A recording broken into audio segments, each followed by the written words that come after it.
12:30 a.m. WTBC as we play Darius Rucker music for the next 2 hours. My good friend, South Carolina Gamecock country singer, Star Hootie and the Blowfish lead singer. So we honor him every Thursday. Carolyn's Boys, his new album. Check it out. I think you will like it. By the way, Hootie and the Blowfish, all my great friends are headed back on tour this summer. So it's going to be a fun time. Can't wait to see those boys out. They're doing some good music. Hope you're doing well on a Thursday. We got a lot to get into. Power Pack show on the program today because we're getting to your phone calls, 205-342-9904. That's the number to the program. Download that free app, Tide 100.9. It's free. You can send your questions there. We can do a video deal. We can hear you. Or you can just do it, let Justin, not Justin, but excuse me, Noah do the things for you. Noah Haynes, the best reader. And Christian Miller in Tuscaloosa. Noah Haynes in Tuscaloosa. So we got you for the next couple of hours. Coming up in about, let's see, we'll call it 6-7 minutes. We're going to get to my good friend Brad Crawford of CBS Sports. We'll talk with him about everything that's going on with the Tide and college football. Of course, he is well plugged in, well connected. We'll ask him about Kalen DeBoer hire and what's happening with Tide with the transfer. So we'll get his perspective on that during the show here in just about 6-7 minutes. Also in the second hour, as he does every Thursday, local legend, Stephen M., not A., the real one, Stephen M. Smith, in his own words, Touchdown Alabama Magazine will join us in hour number 2, right around 1:30 Central Time. So we'll talk with him to get his perspective, what's happening with the Tide in the locker room and recruiting. So he handles all that for us each and every single Thursday. Let's get right to it. Let's head down to T-Town, Titletown. Christian Mills in studio, Noah Haynes in studio. Guys, good Thursday. Hope you're doing well. Doing great. I'm seeing you on the YouTube stream. You got a nice little Alabama hoodie on. I don't know where you got it from, but you could have got it from Alumni Hall. If you did, everybody, make sure you go check those guys out if you're in Tuscaloosa. They're in Midtown Village. Again, you can always go to the website, alumnihall.com, and you can shop there. Again, they got the latest and greatest officially licensed Alabama gear. They've got the hat wall, the Yeti products, Peter Millar products, everything and anything Alabama related. So check that out. Again, that's Alumni Hall in Midtown Village or alumnihall.com. We're the ultimate Crimson Tide fan shop. That being said, man, yeah, no, it's actually Alec got it for me. I know. I needed a nice segue. I was aware, but thank you for ruining that. But, thank you. I want to give Alec love. I wanted to say you could have just gone with it. It's okay, but you can always go to Alumni Hall and get the latest and greatest gear since you just spoiled that. So thanks very much for that. But we probably are going to take a short break because if you want to get to Brad at 12, we got Menno on it already. So let me just set the table real quick. And get Brad comes on. We're going to talk to him. Of course, we'll delve into it very deeply with him. But here's my question of the day. So I want folks here on the YouTube Extra and on air to be thinking about this because I was listening to some shows today and I've heard all kind of perspectives, right? So the question is this: should we, and you know what I think, but I've addressed this to a degree. I got an extra component to it. Should we blame the players for jumping into the portal, for leaving when a coach leaves? You know, and the thing I thought about was, no, and I still say no. But here's my point to this real quick, and you've been thinking about this as well, Christian. You know, people got mad at Isaiah Bond that you've addressed a great deal, right? He didn't take the phone call from Kalen DeBoer. He just be bolted, right? With the Texas. But did move your phone. Did Kalen DeBoer, I'm charging my phone. Did Kalen DeBoer call any of his players per se and ask them if he should take the Alabama job? Or, you know, or ask them should he stay or should he go? Boom, boom, boom, boom. No. Coaches don't call players and ask them what their thoughts and opinions are or let me listen to why you should or shouldn't leave. Right? They don't do that. Did Jed Fish leave Arizona? Did he? It seemed like he just rolled up out of there. He ain't had nothing to say. We've heard players through Insta Live say things about, man, coach ain't say nothing. So, and now, you know, South Alabama, we sitting with that situation. Now, I think he's probably done a better job with dealing with his players, and maybe they all did in the aftermath of it. But my point is this. It's business. So instead of busting up these kids and doing videos and telling them, you know, we don't need you and we need you before you came, I mean, all this silly stuff that I'm seeing online, and that's how fanatic fans act, right? This is business now. So I'm not mad at Isaiah Bond or anybody. If coach calls me and be like, hey, I want to give you a spin, but if I don't want to receive your spin, and this spin over here that's going to offer me whatever they offer me, a Lambo and some cheese, it don't matter. You let them go. Bye. I appreciate you. Right? So what I'm telling you is college football is not an amateur sport no more. College football, Christian, is a professional sport, whether we like it or not. That's what it is. Yeah. And I'll be honest, I mean, I've been saying, you know me, I'm more old school. I'm more for, staying and working things out and being patient and grinding your way and fighting through adversity. But you can't blame these guys just because you said it. I mean, this is a situation, it's a special situation or circumstances where your head coach just left. You have that right and that opportunity, just like that coach had that right and opportunity. And as unfortunate as it is, I mean, these guys deserve that, right? With that being said, I don't blame any of them. I saw one of my former teammates, Alphonse, we called him Shank, that's what he goes by, Taylor. He had a post that kind of blew up yesterday on X. I'll get to that real quick. I'll read it because a lot of people, I guess, agreed with him. It's got over 630,000 views, but he said, players transfer every day. That doesn't bother me. What bothers me is being one game away from the national championship game, and instead of running it back, you transfer. On top of that, you get a coach who was just in the national championship game. It's no longer about winning. So I see his point to an extent, right? In terms of, look, man, I mean, you guys just about made it to the championship game. You were doubted. People were writing you guys off. You've got unfinished business. You got a lot left to prove, and it's not like they just replaced Coach Saban with some scrub. They got a guy who also just played the national championship game himself. Why not give him a chance? And then why not give that chance to your brothers to have that opportunity to run it back and, finish that business? But, the other side of that is, look, man, I mean, nowadays things are different. It's not the same college football that me and Shank played in.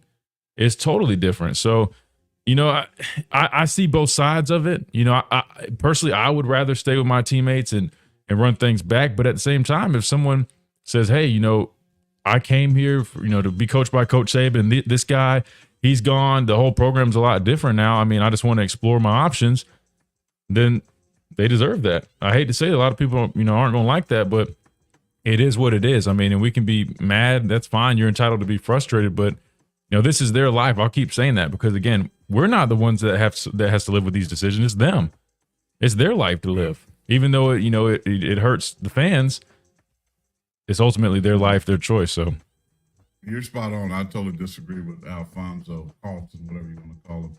Shank Taylor. I don't know why are you always trying to flame people? I mean, it's Alphonse Taylor. Fun, man. He played guard here. He was on the national championship team with me in 2015. I know who he is real well. We need to get him on the show. He actually was working down in South Alabama, I think, as an academic advisor. So I think he knows Kane a little bit. Well, you got his number. Call him up. Yeah. All right, we got to hit a break. Coming up from CBS Sports, my man in 50 grand. He'll talk about the Tide. He'll talk about college football, give us some good insight. Brad Crawford of CBS joins us on the flip side. Don't forget, we're sponsored by our good friends at the Good Feet Store, America's art support experts. Quick time out. Brad Crawford on the other side.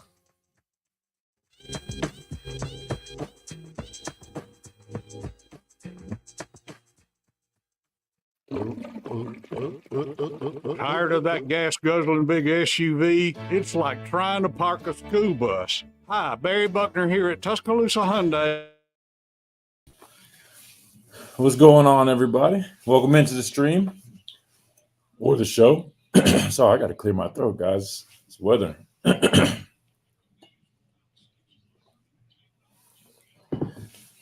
Let's see, what do we have? Let's see. If you guys don't mind, man, make sure you drop a like on the stream. That always helps us out. What do we have in here? We've got Mark. What's up, Mark? John. Big folks. What's going on? Bob's in here. Sam. How about the messages from Devontae Smith, Tyler Booker? Others are putting out, they're showing their leadership. Yeah, I think that's great, man. I mean, that's kind of, again, personally, that's where I would probably lean. But again, I just also respect, everybody that's in this situation, whether they're choosing to stay or go, just because it's their right, man. And I'll be honest with you, I wouldn't be shocked if we hear some more names, as you see in the title, another portal wave incoming. Wouldn't be shocked if we see some more names. I'm just being honest with you. But interestingly enough, I mean, again, I know a lot of it is people thinking it's just money, but there's some other factors involved. Not to be too personal, but I mean, some of it is some schematics, right? Some things like I try to say about Bond. People might not believe it, but I'm telling you, some people do just feel like they're a better fit elsewhere for some reasons, right?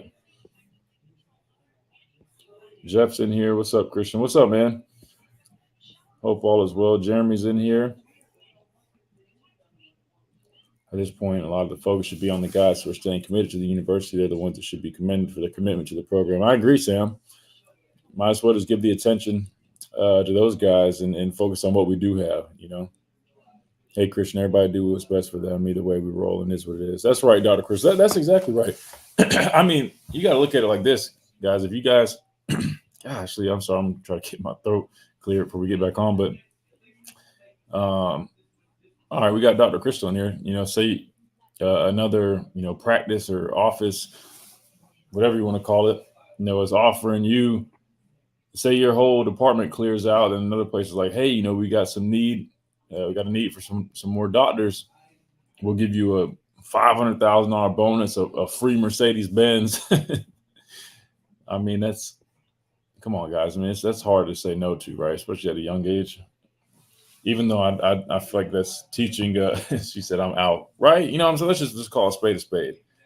Even though I myself feel like we're teaching the wrong values with just giving guys lump sums of money and not teaching them how to be responsible with it. I don't think, I wouldn't say it's negligent, but it's just to me a little irresponsible, but that's where we live in. See, I'm glad you're honest with Dr. Kristen.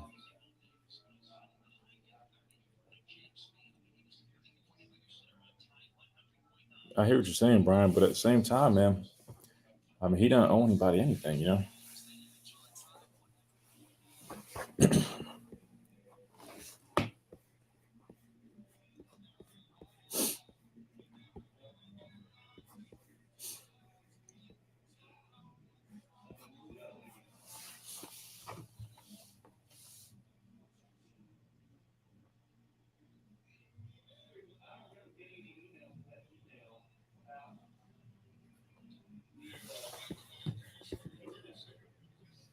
Miller, Noah Haynes, now joined by my man, Brad Crawford of CBS Sports, 24/7 Sports. He's a national writer. You can see him on Paul Feinbaum. He's on all kind of media outlets. He is a girl dad, ×3. I just was reading that like, man, I don't know if I envy that or I'm jealous. One of the two. I mean, I got 2 boys, but I know what everybody tells me, man, raising girls, how difficult it could be, brother. So blessings, man. That's the thing I can say to you. Blessings, and I know you love it because girl dad is something fun to be today, right? Yeah, thank you, Corey. Good to hear from you. New year, man. Hope your 2024 is going well so far. And man, it's been a crazy time at the capstone and what this Alabama program is now over these last 10 days or so. Yeah, it's been really crazy. I mean, this week for sure, it's just all we've been talking about is what's happening with Kalen DeBoer to transfer portal. So let me start right there. Of course, your thoughts overall on the hire. We know the GOAT. I know you love covering, watching Alabama play and all those good things, Brad. But when you saw him retire a little over a week ago and step away, one, what was your initial thoughts with that? And two, how do you feel about the hire with Kalen DeBoer? Yeah, I'm a little surprised, Corey, that he stepped away now because I thought over his 17 seasons or so in Tuscaloosa, 2023 might have been his best coaching job because it wasn't the most talented team he had. You know, Jalen Milroe, a good quarterback, but wasn't the best quarterback Saban's had in Tuscaloosa yet. You know, they finished essentially 3 yards short of reaching the national championship game and you know, was able to get to the Rose Bowl and really blew that game against Michigan. I thought they should have won that game with a better team for about 2.5 quarters there, but yeah, I mean, Kalen DeBoer now, he's the guy. They're leaking players, and you know it's funny. It's going to take a program like Alabama being scalped in the transfer portal to see real change this offseason. And I think we're going to. It's unfair for these programs to, have a coach step down and, 72 hours later, the two deep is virtually completely different than it was, a week before that. Yeah, I agree, Brad. And I'm just curious to your thoughts. Do you have any idea on what they can do to try to prevent this from happening? Because I agree. I definitely think you have to make some type of change. But what does that change look like to you? Yeah, I think it's fair that, players are allowed to leave if your head coach or even a coordinator or a staff or a guy who recruited you goes to another program. Because, look, these coaches don't have any loyalty. So if your D coordinator goes somewhere else, then you should be able to follow him or, essentially go to the highest bidder now in the NIL era. And that's what we're seeing start to happen. But as far as changes that could take place, maybe have a universal transfer portal opening. I know after spring practice, there's that 2-week period. Maybe you make those Alabama guys wait it out. Play spring practice with the new coach, see if it works out with a couple new position groups and new assistants on staff, and then you kind of go from there. I know if I'm Kalen DeBoer right now, I would have liked more than a week to, get to know a guy like Caleb Downs and try to convince him that, hey, I know your position coach and coordinator went to a different school, but, we're some good coaches too. We just coach in the national championship game, and we can develop you into a first-round pick just like the old guys would have done. Brad, when you look at, it's one of those things, where you feel as former players, for Christian and I, obviously, we get it. We understand because we know how important relationships are when, those guys going, not just the head coach, because he is the big name, obviously, but a guy like T-Rob, right, in this case, too, the secondary kind of just explodes or implodes, I should say. What's your thoughts just on, I kind of hear some of it, but a lot of fans are really getting on these kids about leaving. Do you agree with them leaving? Do you think it should just be more, like you said, give it to the spring? Do you think the rules help that? I tell you what, man, I saw about 4 or 5 head coaches get massive salaries just because Nick Saban retired. So if I'm a player, if I'm an All-American, take Caleb Downs, for instance, why not make another $500,000 next season as a sophomore that I was going to get paid at Alabama? And I don't know exact numbers. I'm just spitballing here, but why not go to the highest bidder? Because not only did my coach leave and go to a new staff for a better position, but my head coach retired. I may like or dislike the new hire, and now I'm sort of a free agent. These coaches for years, Corey, have had the opportunity to come and go as they please every carousel season.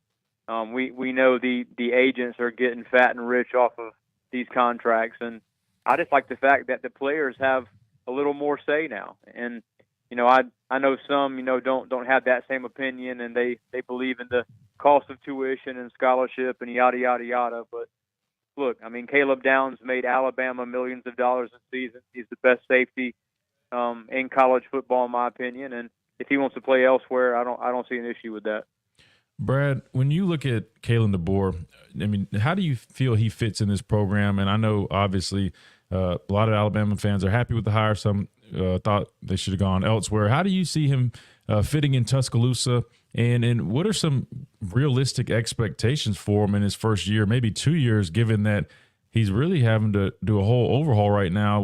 So many guys leaving. He's really kind of starting from ground zero, it seems like. So what are your thoughts and expectations for him early on as the new head coach at Alabama? Yeah, a week ago, man, when he was announced as the hire, I liked the hire originally.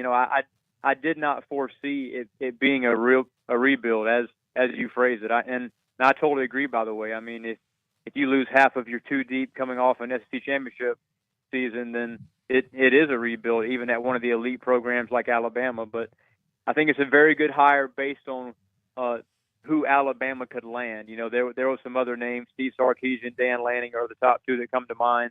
I'd probably place Kalen DeBoer behind those two guys, if they were hireable. But, Dan Lanning wants to stay at Oregon, and Steve Sarkisian, it would have been essentially a lateral move, leaving a national championship caliber program at Texas. He was only one win short, too, of getting to that final, and he's got Quinn Ewers back. But like the hire in Tuscaloosa. I think anything less than 9 wins this season, regardless of the roster, I wouldn't say catastrophic, but it would be underwhelming. At Alabama, you don't get any 2 or 3 seasons to sort of formulate an elite team and then go challenge for it. You're expected to challenge for a SEC championship in year one, and I don't know if Kalen DeBoer can do that with the roster he has right now, but man, his average recruiting class at Washington was in the top 30s, and he's going to be able to land a different caliber athlete, at Alabama. So he's a master developer of talent, and that's the key here. I'm laughing, Brad, because I'm like, can you freaking imagine if Alabama is 28, 24? No, you've been 1 and 2. I cannot. I mean, people, he's a great developer. I'll get he's a great coach, but wait a minute. If you're a top 30, I mean, this is not going to work. I mean, that's what I'm saying. But that was at Washington. I mean, it's probably a lot harder to get kids to go out to Seattle, Washington than it is going to be Alabama. Right. If you sign 1 5-star every 4 cycles at Washington, you're doing well. If you sign 1 every 4 cycles at Bama, you're not going to last too long. Nah, you won't have a job too long. Well, Brad, let me just go with this because that kind of segued to what I wanted to ask you. Of course, Brad Crawford is our guest at 24/7 Sports. Check his stuff out, a lot of great stuff, including when he put out his way too early playoff expectations, or, it's way too early, so it is what it is. And one team called Alabama not there. And you said you got a lot of hate from a lot of fans that say, are you crazy? Alabama's not – I mean, it's expanded, right? It's 12 teams. Alabama's not going to make it? Yeah, and that came out Monday, and now, 3 days later, everybody's like, okay, maybe Brad was right based on this roster. I just think it's very interesting, man. The SEC is going to get, at least in my opinion, 3 teams in this expanded playoff, and I've got 4 initially. I do think the winner of Alabama LSU is going to be that 4th team. So the 3 elites I have right now are, Texas, Georgia, and Ole Miss. I think Ole Miss is going to be better than Alabama and LSU next season. The return of Jackson Dart is huge, and Ole Miss's offense is so loaded that they let Quinshon Judkins walk to Ohio State. They gave him what they thought was a fair NIL offer. He wanted more money, so now the Buckeyes got him, and Lane Kiffin says, okay, well, we got a guy behind you that averaged 5.5 yards a carry. We'll be fine. So the SEC is going to be college football's best conference in 2024. Obviously, the Big Ten's going to have something to say about that, but this is going to be a 2-conference sport, man, for the next 5 to 10 years in this expanded era. And a lot of SEC haters were always angry when they put 2 teams in the 4-team playoff. Just wait till they get 4 or 5 in this 12 team. Yeah, I'm excited for this new playoff setup. I think it's going to be pretty neat to see a lot more teams have opportunities, and I'm looking forward to that. Just real quick, I'm just curious, Brad, and I know with the hire of Kalen DeBoer, he also brought his offensive coordinator, Grubb. A lot of people were high on him, a guy that Nick Saban actually tried to get here in Tuscaloosa the year prior, but he ultimately ended up staying in Washington. How do you see that helping a guy out like Jalen Milroe? I know some people said they're a little concerned because they don't feel Jalen Milroe necessarily fits the scheme that Washington ran, or that Grubb and Coach DeBoer like to run. Do you see those guys actually improving a guy like Jalen Milroe, or do you think this kind of opens things up for another quarterback competition where a guy like Ty Simpson, who decided to stay in the program, might actually see an opportunity given there's going to be a new set of coaches in a new scheme? Yeah, I like Ty Simpson a lot, and I can tell you Julian Sayin might be a Bryce Young clone here in a couple of years because he's going to get some excellent coaching from those 2 guys you mentioned. But getting back to Jalen Milroe, I think if he had Ryan Grubb or Kalen DeBoer as his sort of quarterback developer, say 2 years ago when he arrived at Alabama, then he could be that pocket passing type that they imagined. But he's not the kind of quarterback that fits directly in the DeBoer scheme. Michael Penix, he can move outside the pocket, but he was a thrower, man. Jalen Milroe, he's at his best outside the tackles and on the move. So I still think, ask me January 18th, 2024, who the quarterback's going to be in the fall. I think it's Jalen Milroe, but we're going to see some guys competing in the spring. I don't think Bama's against taking a quarterback out of the portal post spring if a big name enters. And I'm going to say this too. I don't want to start a rumor, but if Jim Harbaugh leaves for the NFL, Jalen Milroe in Michigan's offense, that's like first team All-American status. That's the perfect scheme for him. Whoa. Yeah. So that's just something to watch, man. Michigan's a team that roster, it's elite, and it's going to get raided in the portal if Harbaugh does jump to the NFL. So they're going to be Alabama maybe in a week. I mean, yeah. Because, that's going to happen if he takes that job. Well, it looks like he's going to take that Chargers job based on what I'm hearing. Again, it's Jim Harbaugh, so you just never know. I mean, Sure. He goes and go in a dark room and he might change his mind after an hour. But based on what I'm hearing, that's probably the job for him that he's going to take. And listen, I'm not going to say I disagree with you on the Jalen Milroe. Yeah. I mean, because that is the perfect offense with an offensive line that can run the football and his skill set. I mean, look at J.J. McCarthy, who I don't understand why in the world he's going to NFL. But same, yeah. I don't think that's a mistake. But Jalen Milroe in that offense, to me, is better, than that offense than in DeBoer's offense, if you ask me. But yeah, and Michigan has Donovan Edwards coming back too. A guy that had 1,000 yards 2 years ago. So that could be a really good team if it had Milroe at quarterback. Well, and you got to remember they also have Alex Orji, who Jim Harbaugh compared to Jalen Milroe, who Michigan is very high on him. So I agree. I think they like guys with the skill set of Jalen Milroe because they can find a way to implement that skill set and really be dangerous. So that is interesting. Brad, that you might have put something in the air right You might be a guy. Roll Tide. Roll Tide. What's their thing? Go Blue. Oh man. Oh, that's tough. Yeah, well, but Brad, one thing, fellas, but one thing, fellas, you don't have to worry about. Bama fans don't have to worry about the quarterback position being non-productive under DeBoer. I think being able to convince Grubb to come with him to Tuscaloosa, that might have been a better hire along with Kane Womack than actually getting DeBoer. I mean, because those two coordinators are very important to Bama over the next 3 to 5 years. Yeah, it's going to be very interesting what they do. And I think when you talk about, positions and, the competition, you got to think about spring practice. And Christian's been talking about that a lot. I think we're all excited to see what's that's going to look like, right? And, how much of the offense will get installed? How much of it will we see in the spring? Will it be enough to say, okay, Ty Simpson and, you guys neck and neck or vice versa, it's going to be very interesting. Tuscaloosa, it's going to be different. See the ESPN/SEC network, Nick Saban pink coat, it's like, what is DeBoer going to wear? He look like he's just going to throw on some coaches, some bikes, he's going to put some bike shorts on. So all this stuff is going to be different. I think a lot of fans are nervous. I think the word that we could use is nervous, optimism, right? Because I think they just don't know right now. They're excited, but yet they don't know. Yeah, we're going to know a lot by week 2 against USF, and then week 3 going to Wisconsin, man. That's the first huge test for DeBoer, and whether or not this roster he has 7 months from now is going to get it done or not. Yeah, it's going to be very interesting, man. Brad, we thank you so much, man. We appreciate what you do. So I'll let you eloquently tell the folks how they can read your stuff. A lot of good stuff. You're going to go look at his playoff prediction right now that you can get mad about, Bama fans. Brad, tell them where they can find it. Yeah, thanks a lot, fellas. B Crawford 247 on X. I've got a Facebook account, and all my content is on CBS Sports and 24/7's social media channels. He's got it going on, and he's a girl dad times 3, folks. So that means you got to be tough-skinned, as they say in Pageland. You got to be tough-skinned.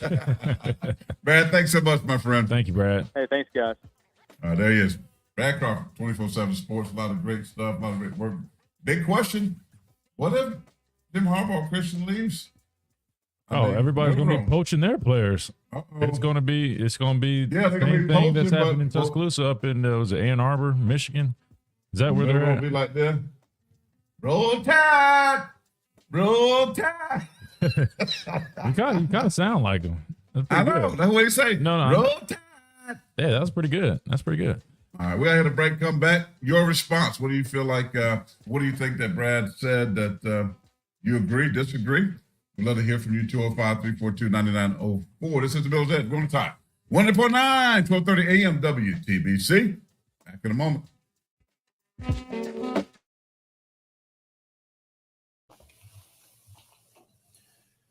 All right, let's see what we got. What do you guys think of Brad, man? He has some interesting stuff to say. When Harbaugh leaves Michigan and LSU will be in Bama's shoes because Kelly will leave to go to Michigan. I'm here for it. Man, I'm telling you, man, this whole domino effect of coaches leaving is crazy. That would be wild, Dr. Crystal. I don't know. I feel like Brian Kelly likes LSU, but we'll see. I mean, that would be crazy, though. I don't know what I got going. Hair's all over the place. He said, dang, I thought Jalen Milroe called him for a minute there. Hey, he actually had that down really good. He had it down pat. Let's see. Hope we can get Ryan Williams to sign. That's what everybody's trying to try to see right now. I think they were down visiting with him yesterday, if I'm not mistaken.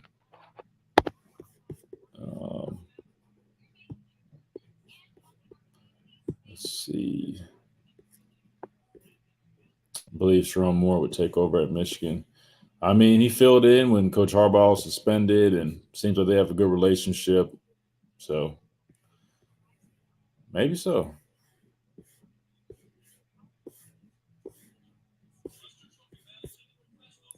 Let's see. Yeah. Michigan OC is planned to be the successor. That's fair. I mean, that would make sense.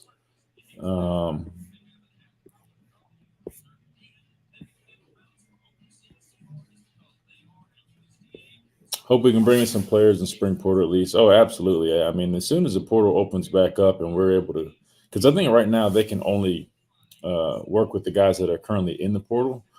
All right, here we go. We're back already.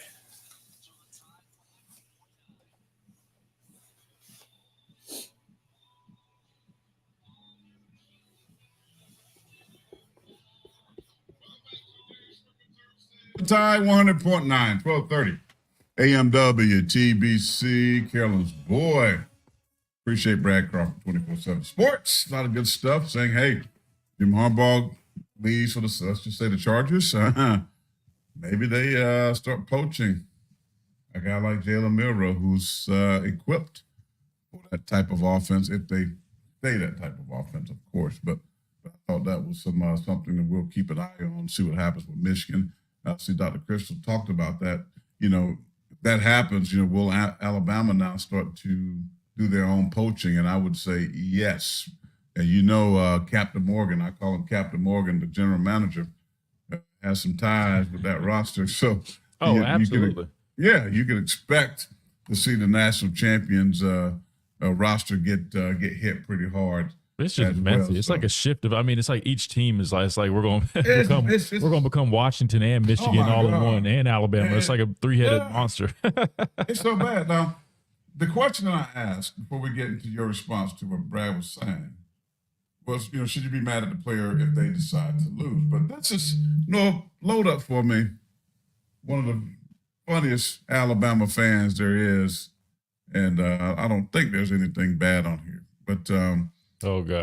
It's about a minute long. Here's kind of how they feel. The normal fan feels about Bama players leaving the program after Coach Saban retired. Here's our good friend Willie.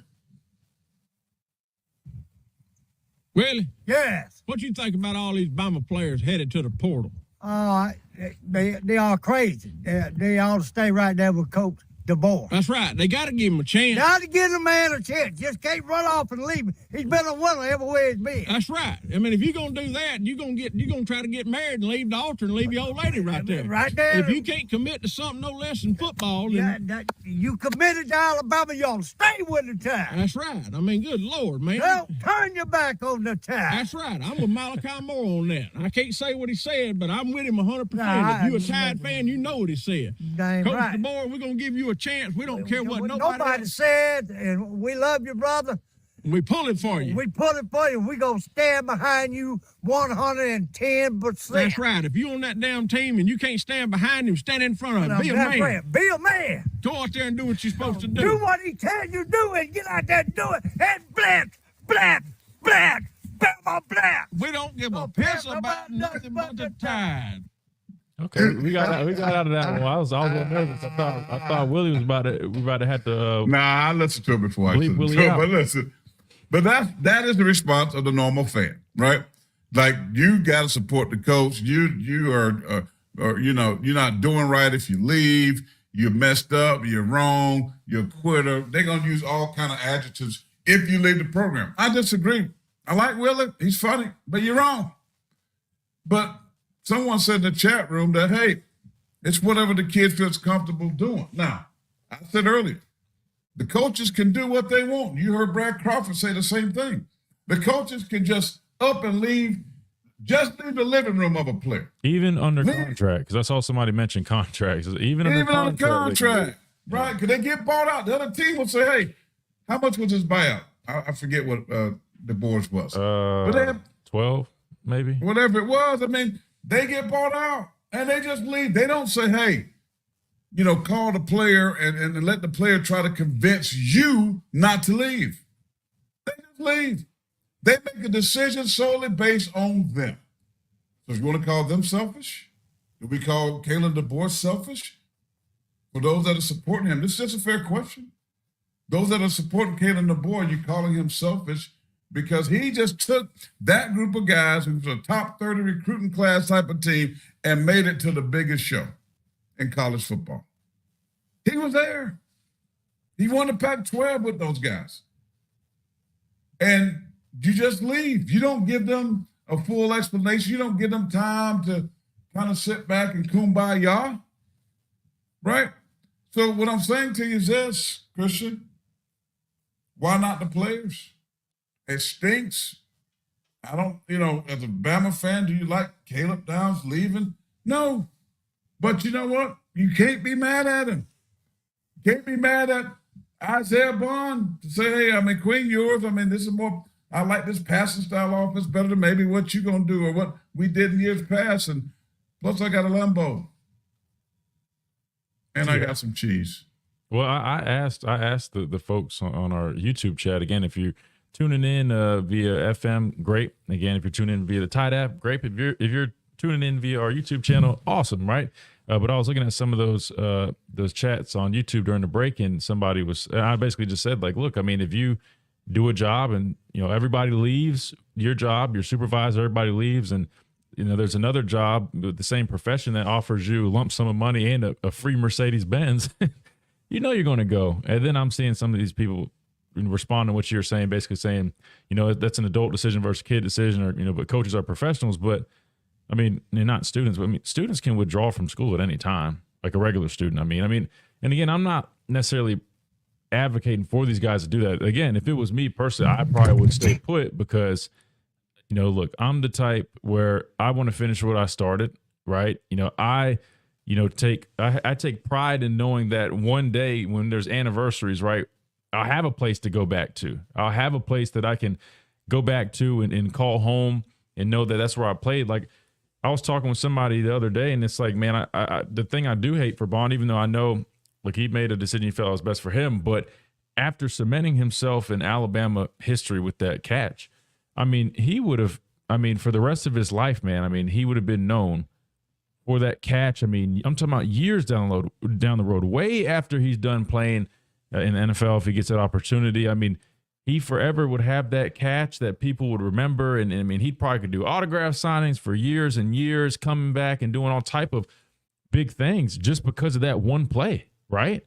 But now, because he left, he chose to leave and go to Texas. I just don't see him still being able to capitalize off of that years down the road, if we're being honest. And then I think it was Mike Johnson talking about this, and he was just saying, I hate it because these guys aren't going to really have a place to go. Like, where are they going to go for their reunions, right? You played a couple years here, and especially both schools. Yeah, do you go to both schools, or like a guy like Caleb? And I'm not mad at Caleb at all. He made the decision that he thought was best. But the thing is, like, he made such an impact early on here as a freshman, and then I'm sure he'll make an impact on where he goes next. I mean, I feel like, he's going to have ties here. He's going to have ties at his next school. It's just so different. And I guess, when I was, coming out being recruited, you always said it's a 40-year decision, not a 4-year decision. And I always, thought about that. I always was aware of that. And I still think about that. And I live by that now as I, still, connected to the program and doing a lot of good stuff with Alabama. So, again, it's just different.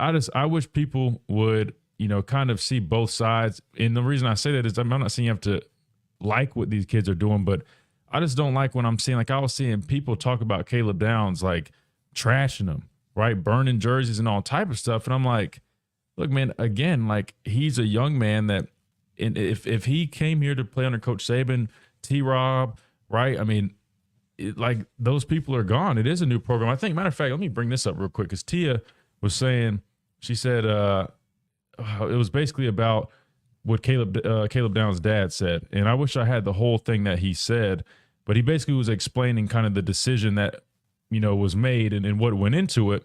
But basically, Tia had brought up that she said, Mr. Corey, your buddy Gary, which is Caleb's dad, said Bama is a brand new program, but his son is about to jump to a brand new program. It was a slap in the face to the support staff who stayed and his teammates. What are they? Basically nobody's. Is he going to leave every new coach he gets? So I agree. I mean, it sounds like when kids face, I'm not going to say when they face adversity, but when things kind of change, it's like everybody, they panic, they need to leave or whatever. But at the same time, he's right when he says it is a new program. I'm telling you, as somebody who's very close and in the program, I mean, they've gotten rid of a lot of people. We're not talking about just coaches. I mean, from what I've heard, Amy Bragg, the nutritionist, is not here anymore, right? That's huge. I just talked about some of the player development guys like Van. He's not here. There's a lot. Like, this isn't just like assistant coaches that have left. I mean, when new coaches come in, it's pretty common that literally they clear house. Now, granted, we have Denzel and Chap still on the roster. We talked about that yesterday. Well, recruiting as we speak at Central High School. Which, I mean, Coach DeBoer had to make them do that, right? Because they know the area, they know these kids, right? So that's the right move. And so we have those guys, but again, there's a lot of people that have them. So in theory, this is going to be a different program. It's going to look a lot different. So I don't think that was a slap in the face, or I don't think that was him being disrespectful. I get that you're saying, yeah, technically he's going to be going to a new program. But is he, though? Because I explained, though, remember, when I was coming out, when I was choosing between two schools, Georgia and Alabama, I felt just as close as that Georgia staff as I did the Alabama staff, because that's how well I got to know them. When Caleb was coming out, I'm sure he was very close with Ohio State staff or Georgia staff, whatever school was that second school in his top choices. So, yeah, it's technically new and this whole new, roster. I agree. You are kind of leaving behind your brothers. They're probably going to be hurt, but I'm sure most of them probably understand it. I don't think by any means it'd be an easy decision for somebody like him to leave. He seems like he's got his head on straight. But at the same time, I mean, it's his right, man. I mean, again, like it whether people want to realize it or not, man, this program's going to look a lot different. It's not just the change in coaches. There's way more that has shifted. A lot of people are being replaced as we speak. I mean, Robert Balla, the linebacker coach, just announced that he's not being retained, which I think was expected, but now that's been confirmed by him on his Twitter. Listen, you're going to have two coaches from the Knicks staff. That's Gillespie, right? That's Roach. Right. Then you're going to have a bunch of external guys, like, we talked about Chap. We talked about guys like that. I think you'll have some of those guys that can still help in recruiting and day-to-day activities and current roster. But you're not going to have a ton of Alabama guys. Because the same reason why they're leaving is the same reason, right? He's bringing his guys in because of the relationship, right? It's the same reason at the end of the day T-Rob left. It was because relationship. Not that they didn't love Alabama, enjoy Alabama, but when they came to a point to choose between Kalen DeBoer and the newness of this Alabama football team and Georgia, Kirby Smart and Will Muschamp, relationships. So the same reason you got a lot more Washington people, a lot more people connected. Reason why Womack is here. Womack hired somebody he knew. It's all relationship. And It's add, our relationship. and add fit to that too, because people aren't considering that when a new coach comes in and schemes change. We talked about this, but I don't think people really take that into consideration enough. How do you fit with these new coaches? Some guys might not feel like they fit the scheme well. That's a very valid point. If you don't fit a scheme well, that could be detrimental to your success or your, you know what I mean? Like your growth as a player. I think that's a very fair point. So That's some very fair guys think about that. We got a lot of messages on our Miller's Edge app we can talk about. We got a ton of messages on our Tide 100.9 free download. Please download that app. Leave your questions and thoughts. As a matter of fact, we'll get to some of those after this break. We're sponsored by Good Friends at the Good Feet Store, America's Art Support expert. Go by and see Douglas and the good folks over at Midtown Village. Try before you buy. They'll get you straight for them barking, them barking dogs. I know a lot of you got them corns and, you got all kind of tore up feet, tore up from the floor up like I had. Well, Good Feet Store help you get right. I can promise you that. Don't forget to go see my friend Reagan. Talked to him last night.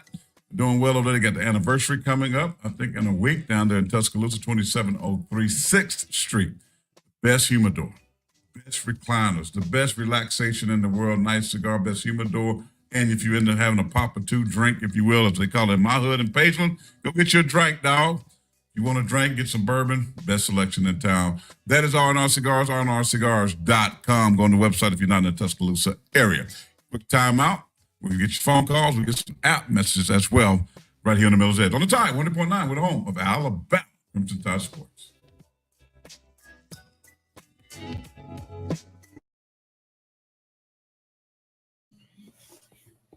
All right, let's see what we got here. Love the YouTube setup. Very nice. Thank you. We appreciate that. Yeah, I had been wanting to do something like this for a while, and I finally got around to it. So glad you guys are enjoying it, man. Let's see, because I know some people were. Yeah, so about the decisions between the coach and the players, man, at the end of the day, again, there's no real difference. I get you're saying there's one's an adult, one's a kid, but again, the kid is making decisions that he might feel is best for his future and that are best for his opportunity to accomplish his dreams and goals, right? So, I think that's just as important as an adult making a decision that he feels is best for his career, right? These guys are trying to play in the NFL one day. That's pretty much every guy's dream that's playing college football. So that they are making some serious decisions. Simple fix, go back to making players sit out a year when transferring, do the same for coaches too. That's all. Yeah. So I like that last sentence. Just make it fair, right? I think that's the thing. I think sometimes a lot of kids get so much flack for what they do, but then the coaches, nobody says a lot to them. But just make it fair, make some parity between the two. Which I think that's what they're doing. That's why I think the window opening when a head coach leaves is fair, but there's got to be. I think there should be some ramifications. So like if schools like Florida State are just cherry picking guys, like make them have to open up their portal window. Somebody I think mentioned that yesterday, I believe. I thought that was interesting. Jeff says DeBoer said Saban would have access to the team at all times. Beneficial. That's beneficial to DeBoer having the goat in his ear. Yeah, I definitely think that's beneficial. That was a quick break, so I think we're about to hop on. Yeah, Noah said we got 20 seconds.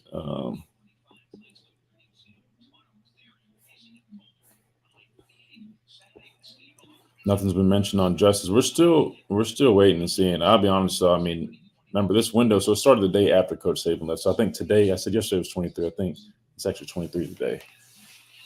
There's plenty of time. All right, here we go.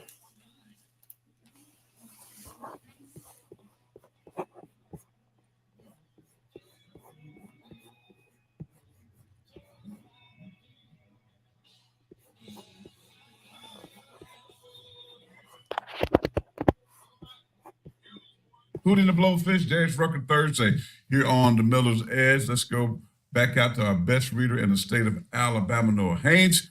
As we do every single day, we take messages from the Tide 100.9 app. Love to hear from you there as well. Mr. Haynes, take it away. That's right. Today we got an app message from KJ. He's been it says Alabama has only signed 5-star defensive linemen during Saban's tenure, including edge rushers.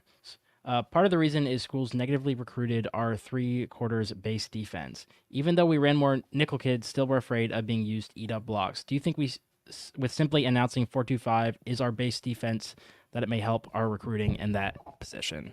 Does that make sense? Yeah. Yeah, I think I caught most of it. It's kind of a lot. I think that can be beneficial. I mean, I don't. So he's saying the way we played defense, he thought he's what position was he talking about? D line, I'm assuming. Noah, did he say defensive line? Yeah. Yeah. Yeah, I mean, look, you could say that, but at the same time, when you talk about our track record with defensive linemen in the NFL, I don't think that hurt us too bad. I mean, because we just list off all the guys that we've had played defensive tackle here, and they played in that two gap scheme that, you know, strike hands and hips, right? And they are actually they're excelling on the NFL level.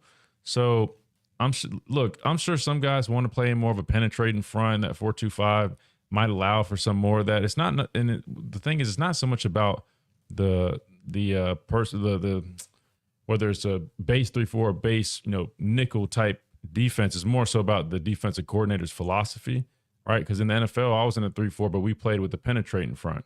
So it's not so much about 3-4 versus 4-2-5. It's more so about the defensive coordinator's philosophy. With that being said, I'm sure some guys would probably be excited, but from my understanding, I went back and watched some of the defenses from Indiana and South Alabama. It's going to be a little bit different. People just say 4-2-5, and again, I think they're just going with the narrative. But if you actually watch it, they do some different stuff. Their coverage principles are a lot different. We used to run a lot of man match. From my understanding, it's a lot more straight zone. This coordinator doesn't really do that man match philosophy like Coach Saban did. So that's going to be different for guys in the back end.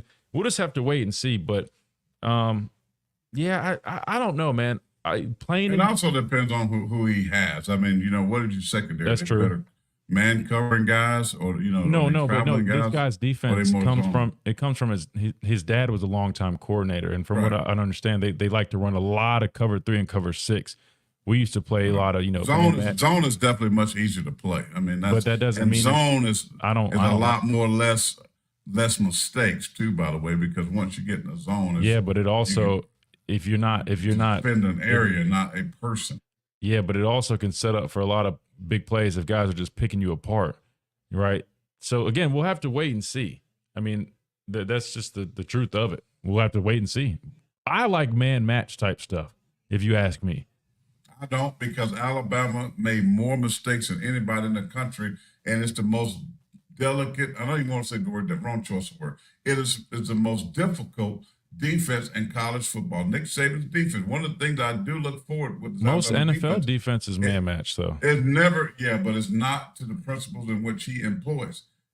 Because we ran 2-man, 4-man, especially in the red zone. We were straight 2-man. We're a zone team in New York Football Giants. We lost Taylor. You know, we ran Pepper Johnson linebackers. We were big guys. We weren't very fast, 4'6", 4'7" guys, but we knew how to pattern match in zone 2 and in zone 4. Right, and that's why I always said when they went bunch a lot, when we faced bunch last year, the last few years at Alabama, they always left somebody open. As just recently as the national championship game on the 4th and 2 that basically cost them the game. They stopped that play, they win. Right, they playing for a national championship. Like that is easy to me. Caleb Downs was the guy that really the mistake was made there. But the thing is, that could be so much more simplified. And then we pattern match in the NFL, but it's a lot more simple. Let's take one more call before we get top of our break. Noah, let's get to Andre. Andre, you up next. Welcome in.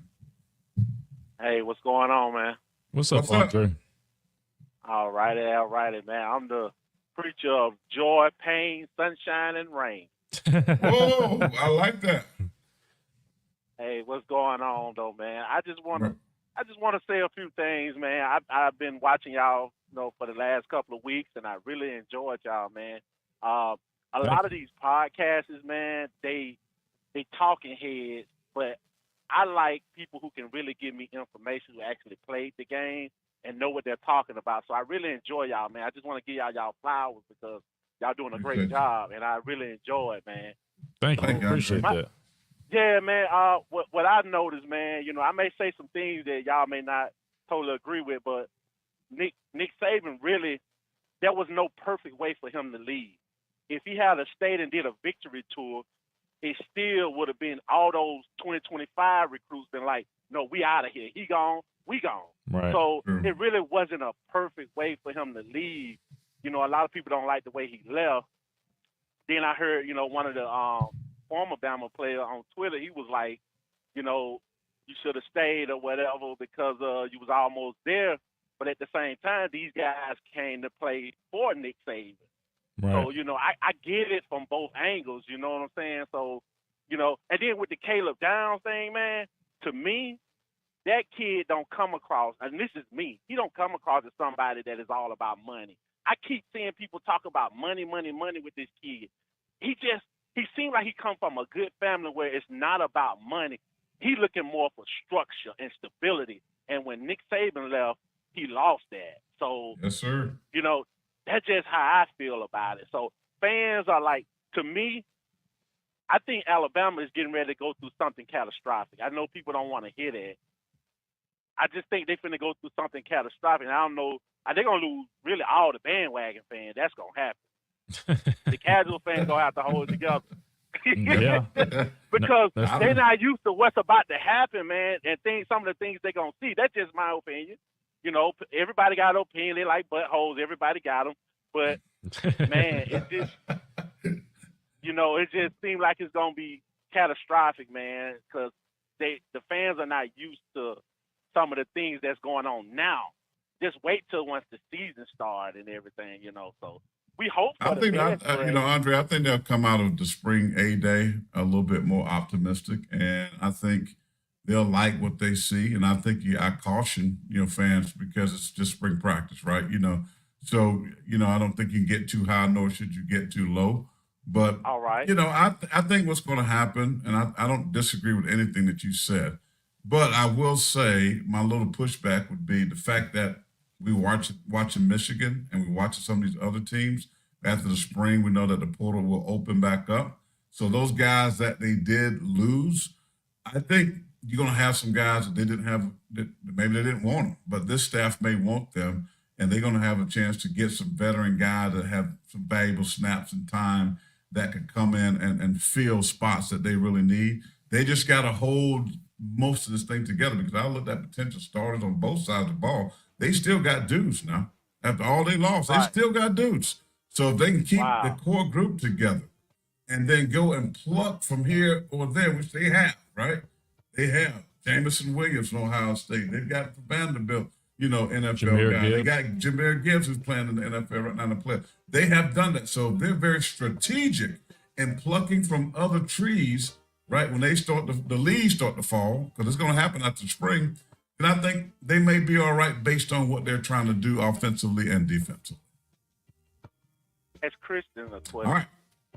When those guys get to the NFL, like Isaiah Bond, are they going to be welcome into the little Bama pitcher group reunion? Because you know how that's a good. Now the players aren't going to have too much of an issue with it. I'll be honest with you, because players understand, man. There might, you know, some guys might feel away, but honestly, most guys get it because they're all in the same boat. But I guess that is going to be awkward, right? I mean, when you do those NFL picks, the Bama alum picks, I mean, there's going to be some decisions made. That's a good point, Andre.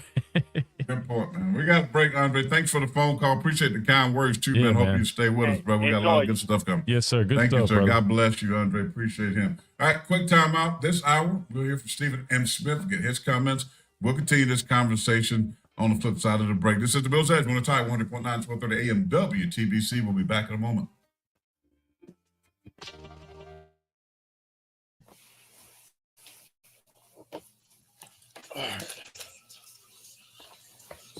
Y'all some good stuff. Yeah, a lot of good stuff to say. Appreciate Andre calling in. If you guys want to call in again, it's 205-342-9904. It's on the ticker on the bottom that's going across. Or you can always download the Tide app, Tide 100.9. That's on App Store, Apple and Android. You can leave an app message there. We'll try to get to that on air. Super chats we read on air. Then regular chats I try to get through as many as I can through these breaks. So appreciate everybody in here. If you haven't already, again, that's 1 hour done. We got another hour to go. Make sure you like the stream. That always helps us out. Subscribe if you enjoy the content.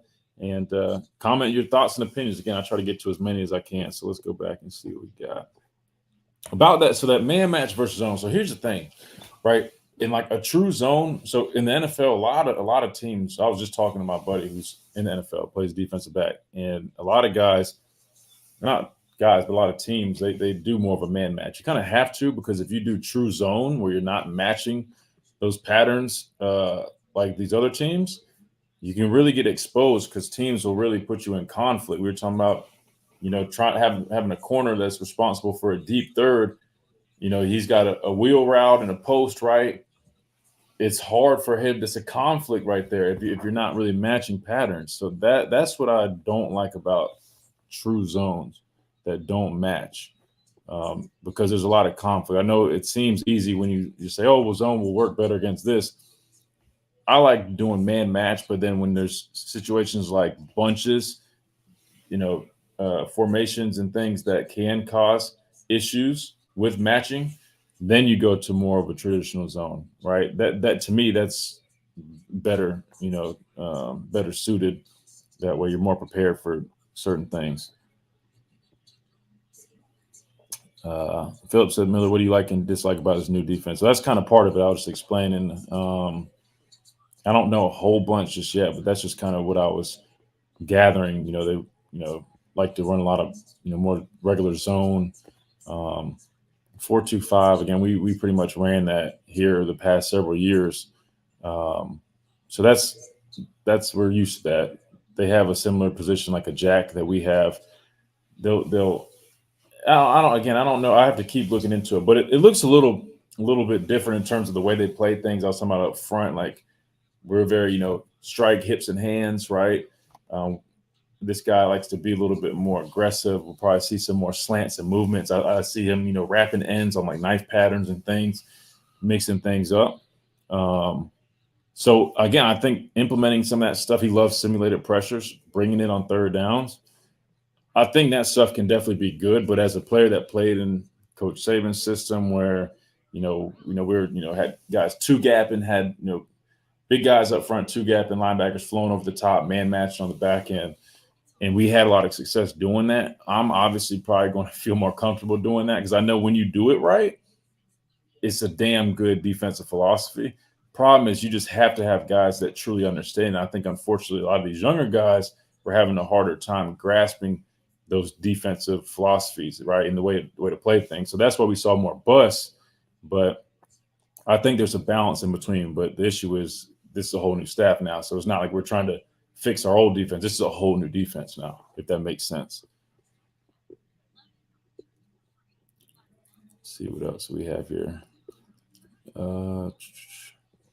Watching Gibbs in the NFL shows how terrible O'Brien was. Yeah, I mean, here we go. Already back.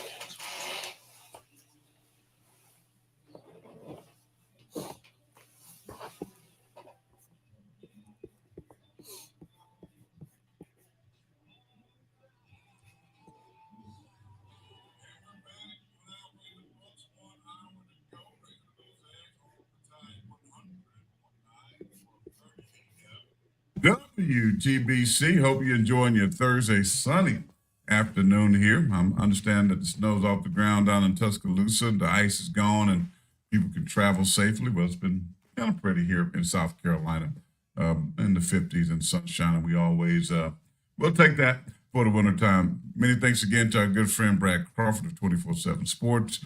Talked to him about Alabama and where they are right now. Talked to him about the transfer portal in case you missed that. Of course, as always, you can re-rack the extra in its entirety, but we'll try to pull those interviews too to keep shortening some that you can always go back and listen and respond on X or whatever social media outlet that you use. 205-342-9904. We're sponsored by our good friends at the Good Feet Store, America's art support experts, and appreciate them being a big sponsor of the Miller's Edge. So I just was reading Coach Bala. I never met him. He was saying basically goodbye to the Tide. And you heard me say even a couple of weeks ago, I think as fans of the game, of a team, we really get and forget about, I should say, of the people that this decision affects, right? Nick Saban's decision affects so many, and so many that we don't really care about, let's just be honest, or think about, guys like Bala and others, you mentioned a nutritionist, to others that are a part of Alabama, that we sort of just kind of let that go. And they got to go find another job and things like that. So hopefully you would just really just think about those people that's in the program. That I know we always talk about the players and we respond to the players and the coaches, but there's so many other people that mean so much more and about winning at these programs that never really get talked about. So I thoughts and prayers really with them because as you said, Christian, I know you hated, you're friends with some of these guys, and now they're not being retained by the new coaching staff kind of stinks. But it is part of it. We said it's going to happen at Washington. It's going to happen at Arizona. It's going to happen at South Alabama. And it's probably getting ready to happen at Michigan, which is kind of sad. So this is the new age college football. It's where we at. You can like it, dislike it. It's about the money. It's about taking the next best opportunity. Say what you want. Kalen DeBoer did the same thing. He had a chance to go fall behind a legend and the GOAT and Nick Saban. What an opportunity. That's something that's going to be talked about for the rest of life, right? Who took the place of Nick Saban? His name will be in the life book of football because, it's a tough job. So, not mad at him. But my point was early, you can't be mad at the players if you're not going to be mad at coaches because they basically take full advantage of leaving when they want to leave. They use these situations for raises. These agents like Jimmy Sexton, take advantage of it. They play the game to get other people raises, all this money. But yet we want to sit here and we want to annihilate the athletes when they've been prostituted. Yes, I'm using this word. They've been prostituted for years and decades, but yet now we want to, rip them to shreds on social media when they decide to do something different. I mean, we could have said exploited, but I mean that works too. Just a stronger adjective. Oh man, I just heard back from Shank like right now. Who? Shank. Let me see if Alfonso. Alphonse. But yeah, let me. You gonna put him on? I'm gonna see if it. Let me see if he can come on in the next. We got Stephen M. Smith, by the way, at 1:30. So anytime you can work around that. This is live radio at its best, folks. 205-342-90. Let's go to a couple app best. Noah, the best reader in Alabama. Can I talk to you, sir? Oh, yes, indeed. What we got? I know we got some messages. Yeah, wait, Noah's not. Either Noah didn't have his coffee this morning, or he done like Darius. Well, I got to get up going. He's jamming in the behind the booth, man. I'm not Noah. Sorry, I'm not gonna lie. I'm dragging a little bit today too, so I'm just giving you a hard time. Y'all too young to be dragging. Know what we got in the app message? Yes. We've got quite a few. I'll read this one off first. From Coach Pass, he says, "How soon do you think Coach DeBoer got on the phone with the guys that Saban was recruiting? Heard that 5-star guy out of Enterprise said he has not heard from the new coach. That, if true, is not good." Definitely not good. We think we touched on that just a little bit yesterday, but how fast did you get on the phone with those guys? Probably not fast enough. Yeah, if somebody said that. Now, granted, these guys, when I say these guys, I'm talking about Coach DeBoer and his staff, Captain Morgan, as Dad calls them. They're busy. They've got their hands full. They're trying to work out getting here. They're in the hiring process. They still have two on-field coaching positions that they need to fill, right? I think they got the linebacker spot and the special teams coordinator that they haven't hired yet. So they're busy. My only thing I would say is you got to have somebody doing it, whether it's the people that are still on staff here, retained, which we're seeing that now. We just saw Denzel Duvall, who's player development, former Alabama football player, Josh Chapman, former football player development. I heard HaHa was on the road. I didn't see any pictures. My best friend and current analyst, Jamie Mosley, who was retained, former Alabama football player, on the road, right? So now they got the right idea, and I don't know if it was because that comment or what, but those guys are on the road. I'm sure they're on the road again today. I think I just saw another picture. You don't think they listened to me yesterday? I'd highly doubt they had enough time to listen to our show, but if they did, they got this. Yeah, if they did, good for them. Because again, we said it though. You got to have people with these ties that know these kids already, know the area. They got to be on the job, and that's what we're seeing. So that's the right move. I know a lot of people keep seeing people want HaHa to be the secondary coach, or I guess he would be Well, they just hired the Buffalo coach that he's going to work with. Was it safeties or what? So I guess there's another spot, but that would be cool to see. I don't think. I mean, that'd be HaHa's first coaching gig, so that'd be a hell of a gig for his first one. I know he can coach. He's a Pro Bowler, dude. That's my guy. I think I'm just saying. But let's just call a spade a spade. Knowing how these coaches and I don't know. We actually see them out there at practice working with guys on the side. He used to work with Caleb Downs after practice every day. Yeah. I mean, people don't know that stuff, but he's a great dude, man. Great. I mean, plays a huge role, and that's why I'm happy. I know I was saying yesterday, I was like, man, you better retain those guys. Well, hopefully they listen, or they already had that in place. No, they listen. I promise they listen. Listen, as we're sitting here talking, hey, Noah, do we have another one? Yeah. We've got another app message here from Tony. He's got he wants you to do a little thinking here. He said, I know yesterday we were talking a lot about the transfer portal, still talking about it today. He says, guesstimate where in the SEC UA falls as far as NIL/collective money. Like, where would you think they would rank as far as how much they have? Well, a guy called us yesterday and said they were third, right, in the country. He said I think he said in revenue how much money we made. But now, but NIL, I can tell you they're not that high. So what's interesting is I didn't get a chance to say this yesterday, but you say that, but I've also been told that we have a lot of money in NIL at our disposal. They don't. That's what I was told by people very well connected. So, but I'm not saying you're wrong. I don't know. That's just what I was told. I wish there was a figure that we could just pull up, but unfortunately there's not going to be a figure. I know. But I'm just telling you from someone that works through this right now, right? But you're with South Carolina, though. It don't matter. But I'm telling you, but when you talk to other people throughout the conference in the country, how this stuff works. And let me just say this. But I talked to somebody that is connected to it, though. That's what I'm saying. I don't know. It's probably in the middle. Okay, just say they do. And if they do have that kind of money, they should not be losing these guys. No, but what I was going to, you didn't let me finish. The thing was, though, I just said I was told they had the resources. I didn't say they were paying it out. That's not very smart. But listen, let me finish. We weren't paying it out. I know for a fact we weren't paying the most money. I also was told that we don't pay a lot of NIL money. Also, we have a lot of NIL money. Because of Nick Saban, but they're going to have to pay. Okay, now. You finished it for me. That's what I was going to say. We didn't have to necessarily pay as much because we were able to use Coach Saban and being coached by Coach Saban and playing for national championships year in and year out to our advantage. We don't have that anymore. Okay. So I think we will see us utilizing those resources much more. That's all I was saying. Let me get back to this app message real quick because I don't have to do much thinking. They're probably not as high as Christian is saying. Let me just tell you that. That's fair. People think that because of Alabama. But they don't have that chinga-linga-linga like you're saying. This is why. Let me tell you the answer. Listen to me online and on air. There's a reason that Greg Byrne goes on the Paul Feinbaum show. And you know what sweatshirt he's wearing? Yay, Alabama. Yay, Alabama, who is a collective of the University of Alabama. There's a reason that Aaron Soto is right after the Rose Bowl asking people to give money because they need the money. Because they want to they know they got to be able to compete if they're going to stay here. Now, let me just tell you as one that works in the collective, right?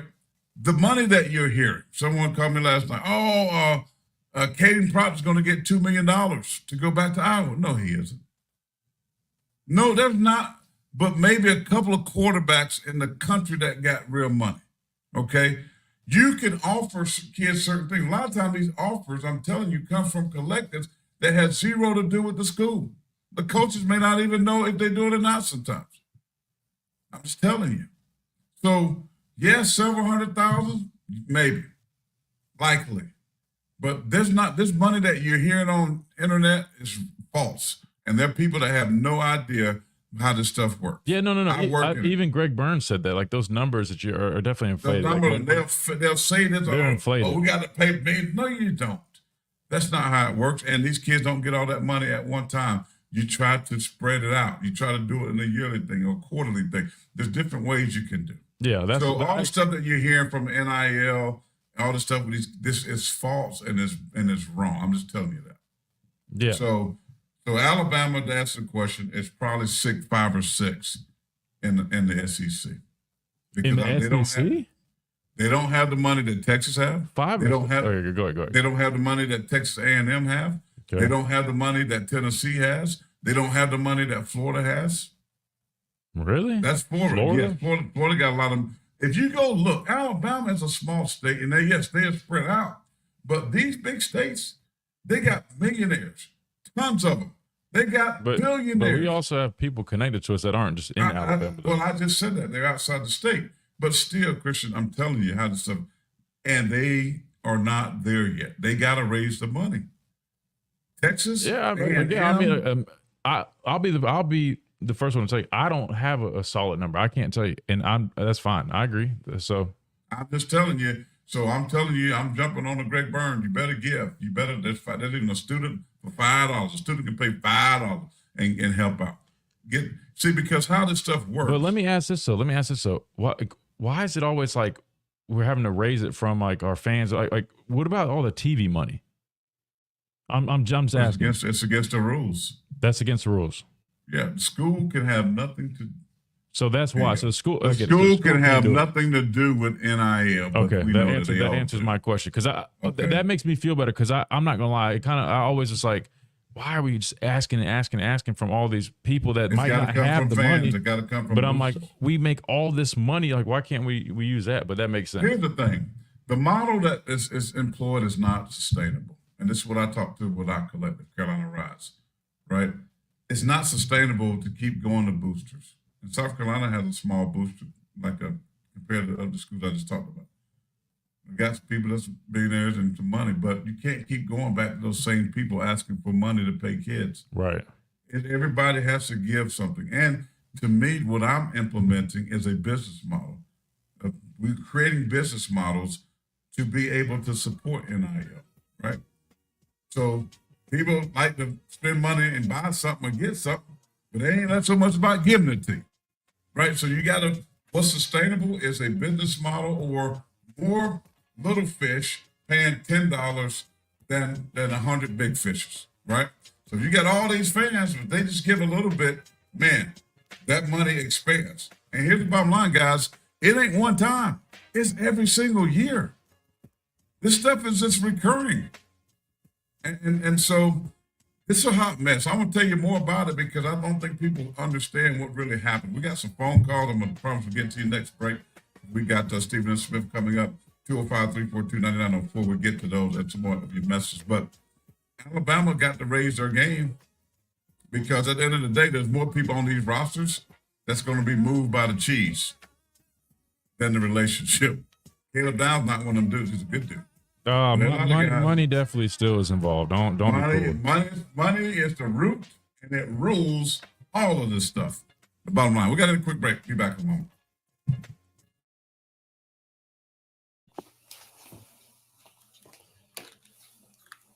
All right, let's see.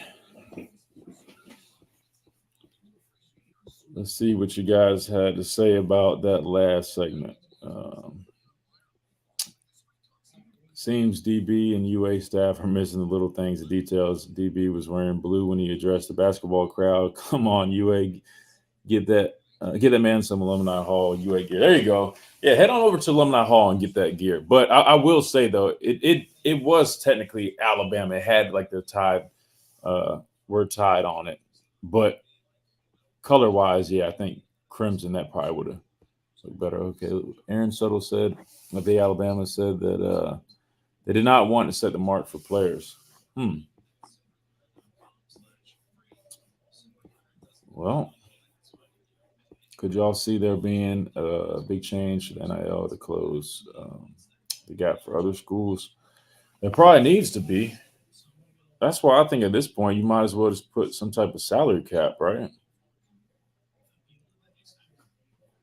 Brian said, how about ex-Alabama players with those fat contracts? Man, I'll tell you one thing. I'm sure they could contribute. Yeah, I'm sure some former guys could contribute, but what about our NIL? We get part of that when it wasn't allowed. Yes, Yay Alabama is only collective. I think they used to have like Tide Traditions or some other thing, but then now the official and I think the only one is Yay Alabama. So if you guys can or want to support, go check Yay Alabama out. If Caleb Downs goes to another university other than Georgia, then it's going to be driven by money. The game has changed and is worse than the NFL without a salary cap and commitment to the university. I wouldn't say that solidifies it being or him being driven by money. I mean, I think he's leaning towards Ohio State, but I will go as far as say, I mean, I wouldn't just rule out like, oh, with him, there's no money involved. I mean, dude, I don't care. Even if you come from a middle-class background, I mean, you're still going to consider somebody paying you, several $100,000 more dollars than another person. Especially given the way he played, I'm telling you right now, even if you come from a background, whatever you want to say, if he feels like his play was worth a certain amount, and he's going to want to be paid that amount. Yes, Sam is correct. Yeah, Alabama is for all sports, not just football.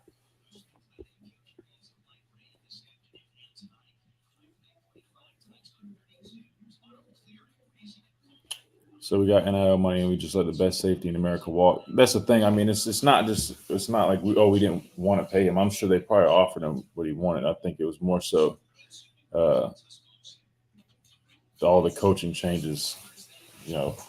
Several factors. Fit. He doesn't know how this is going to play out with the new coordinator.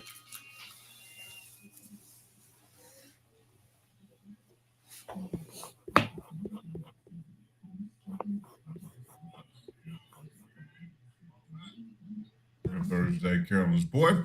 Head out to the phone line, show 5342-9904. Let's speak with Coach West.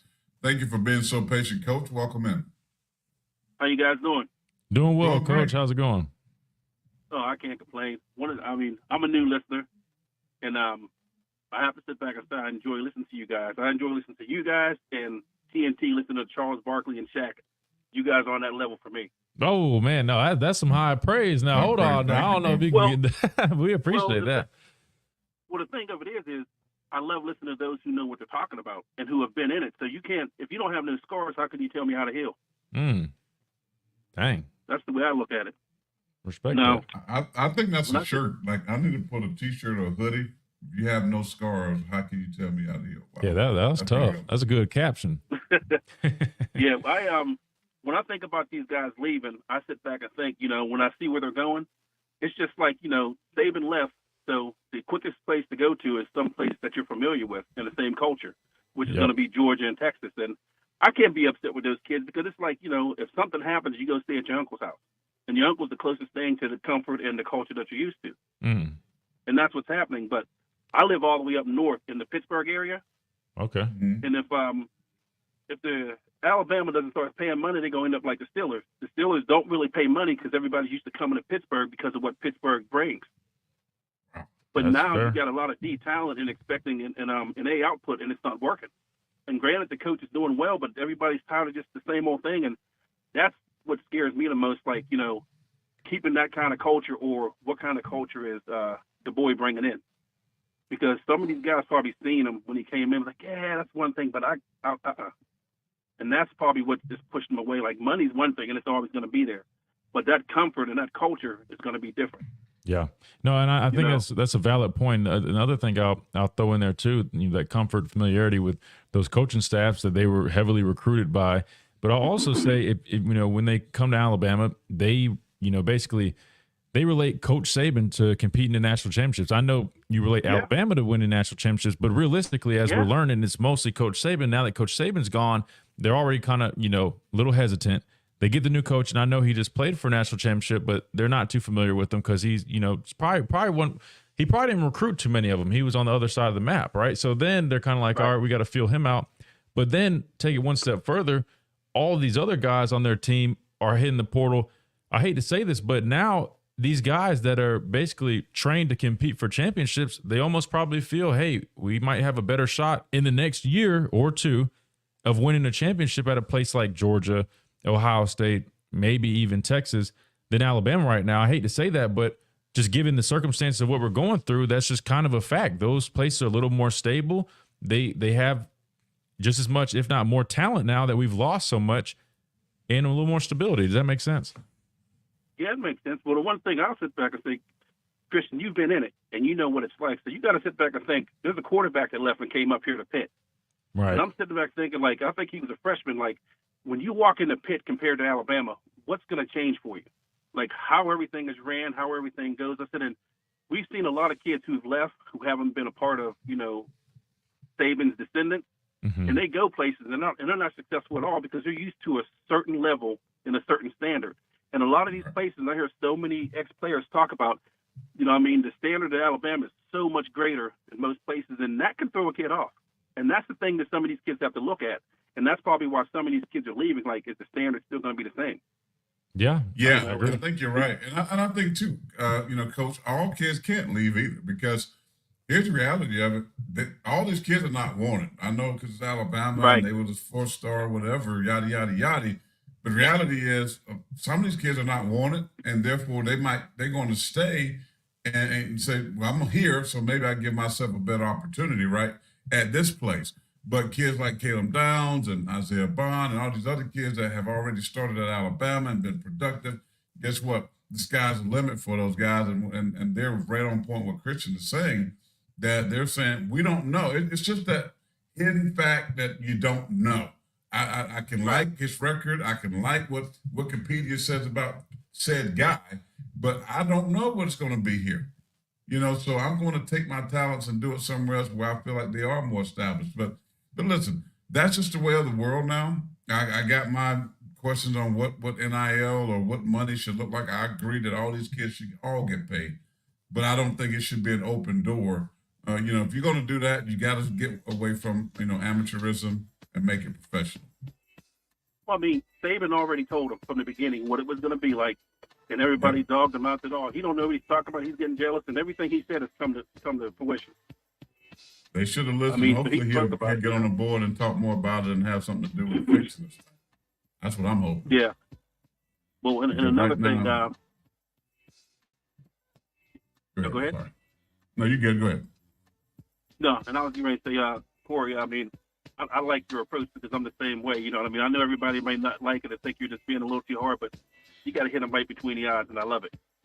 Well, bro, it's like my parents always told me about tough love, right?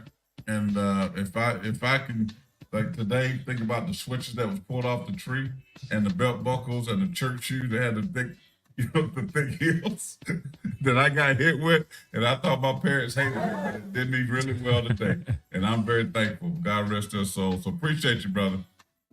Oh, I appreciate you guys too. Keep doing your thing. Yes, sir. Thank you, man. Coach. There you go. That's Coach West out there in Pittsburgh, PA. Coach Tomlin gonna get a contract extension, by the way. Shannon Sharp said he should be out. Shannon Sharp, man, he was tripping with that Jameis tape. That's hate. Yeah, he lost me with that one. All right, we got to get a break. Come back. Stephen M. Smith. It's not A. I know a lot of you want A, but this is the M. Local legend. In his own words, he'll speak it right here on the Tide 100.9, 1230 AM. WTBC Tide, the home of Alabama Crimson Tide Sports. Have a great bet to break, will you? Back in a moment. All right, I'm gonna run to the bathroom real quick, and then I'm gonna try to get to some of these comments. I'll be right back. Hicks Taxidermy in downtown Northport. For over 40 years, West Alabama hunters and fishermen have taken their deer, fish, ducks, hogs, and turkeys to Hicks Taxidermy. They have an after-hours drop-off freezer, and they can handle mounts for overseas safaris because they are a USDA certified taxidermist. Hicks Taxidermy is the official scorer of the 95.3 The Bear Big Buck Contest. Hicks Taxidermy open Monday through Friday at 703 Main Avenue in downtown Northport. A healthy weight, more energy, and smooth, regular bowel movements. 3 things everyone strives for. It's me, Chuck Norris. There's one really important thing we don't talk about enough. Our health, achy joints, digestive issues, weight gain, and fatigue. We're told these are normal signs of aging. So working with a team of health experts, we came up with Morning Kick. Morning Kick is a revolutionary formula combining 10 different supplements in one. Probiotics that help you lose weight, prebiotics for digestion, superfoods for muscles and joints, and several of the most powerful powerful joining us anti-aging here. supplement on earth. It'll All help the you feel kind words, youthful, even the negative energized, words focused, about and help me being manage too stress. hard. Anybody can I appreciate achieve all weight of you. loss It's regardless not of their about age. Go to nothing ever personal. Love. roundhouseprovisions.com. Use code SUPPORT or text SUPPORT to 511 It's all 511 love. and claim Can you hear me, 40% Christian? off. All right. I got probably 20 seconds. Let's see what I can get. NIL is driven by mega wealthy donors. Yeah, Alabama's trying. Johnny, I'm feeling good, buddy. I mean, that's fair. All right, come back. Live. Ain't not about it. Welcome back to the Miller's Edge on this Darius Rucker Thursday. Careless Boy is the name of that album. Don't you love the fact that he uses South Carolina? Ain't nothing finer. You like that, Christian? Yeah, I do. You got to rep the roots, man. We do that down here in the South Cac. Let's get out to the guest line, sponsored by, it could be you. It could be you. It could be you. It could be you. Yeah, speaking of that, I was about to say, we don't plug that enough, but now that we've extended to 2 hours, just so you guys know, if you guys enjoy the show, if you own a business, you know anybody that owns a business, company, anything like that, you want to advertise or you want to be a partner of the show / podcast, yeah, let us know. Contact us. I'm not giving my phone number out, but you can always reach us at themillersedge.com. There's a contact portion there. The Miller's Edge at outlook.com. Email us there, and we'll get with you on that. We'd love to add some more partners to the show. So that being said, I think we do have Stephen M pulled up. I'll let you intro him. You do it the best. I don't think I can top your intros for Stephen M. Well, thanks, son. I'm glad you're a realist. It's time now for the man in 50 grand. He is a local legend in Tuscaloosa, T-Town Tide. He covers them better than anybody. He is the one that if he wanted to break the news, he could, but he's about the news. He wanted to tell you all the ins and outs, and that's what he's here to do for us today. His name, Stephen M, is not the A, he's M. He's Stephen Miller Smith is what we call him in his own words. Touchdown, Alabama Magazine. He's an alumni. He loves the Tide, and he loves being with us on Thursday. Stephen, welcome to the show. Happy to be here, guys. Fantastic Thursday. A lot's happened, a whirlwind of information. Hopefully when we get to spring ball, a lot of this will calm all the way down, but I'm happy to be here. Wait a minute. Hold on. You done went right. I mean, I like the spring because I don't like the cold. All the decade I spent in the NFL with the Giants in Minnesota was freezing. So I like the spring because it's like the sun's out, guns out. And that's kind of what Christian's doing. If you was on the app, you can see that he got like Miami Vice shirt on. But I got a tank top on for the workout, man. Relax. I mean, he got a tattoo and a big old gold chain looking like Kool-Aid McKinstry sitting up in there. No, wait, hold on. His was a diamond. He got his a diamond. Whoa, and is it way bigger than these? Hold on now. Look, I'm gonna say this. In Christian's defense, though, he's rocking it a bit better than Kool-Aid, though. Kool-Aid, I couldn't rock Kool-Aid. His is too big, man. Way too big. Kool-Aid got some big old shiny things. All right, man, listen, we hadn't really talked to you much about all this stuff. A lot has been happening over at Malmore. From Nick Saban retiring to introduction of a new coach, Kalen DeBoer, to players. I called it the Exodus. People thought I was very mean when I said that, but it's been just that. By the way, another defensive back just went in the portal. I'm just drawing a blank. Wait, really? Stephen probably would tell us. Yeah, as we were speaking here a couple minutes ago. Jameer Grimsley, one of the defensive backs that signed in this 2024 class, Grimsley has just put his name in the portal. How do you do that, Stephen? Is he he was early enrollee? Jameer Grimsley is an early enrollee. He's one of the guys that decided to enroll early. He's one of the 7 defensive backs that signed in this class, but now it appears Grimsley has put his name in. That was quick. So he was on campus breaking news for you. He was on campus for 2 weeks, 3 weeks. Dang, did he even take a class yet? Look, basically for a cup of coffee and a biscuit. he stopped by Lloyd to go get a Chick-fil-A biscuit like I used to do every day before class, and then he's out here. Goodness.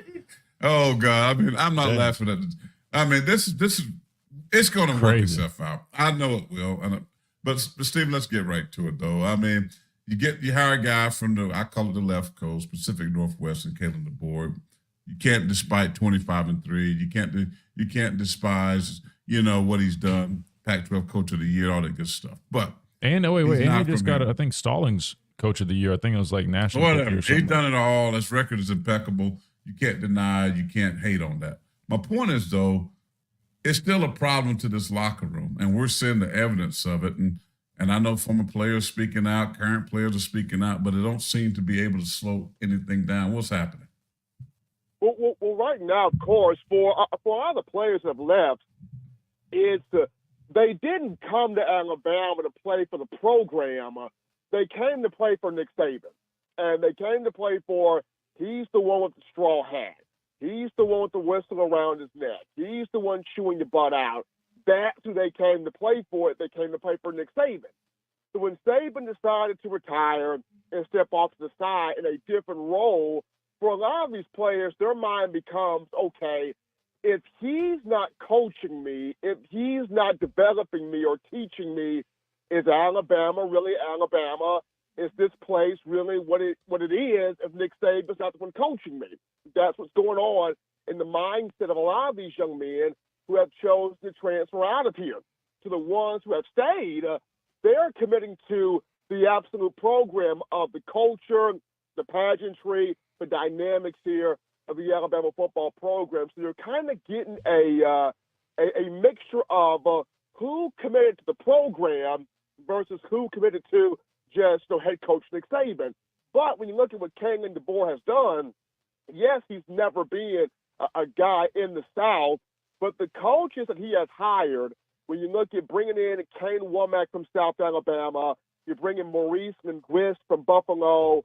There's word out there that Kane Womack is also bringing his strength coach from South Alabama, Matt Shedid with him from South Alabama. These hires being made by DeBoer, all of these guys have strong SEC ties, whether it's Womack, whether it was Womack who was a fullback in Arkansas, he was at Ole Miss as a coach, of course now at South Alabama, wasn't South Alabama what he was able to do recruiting-wise down there.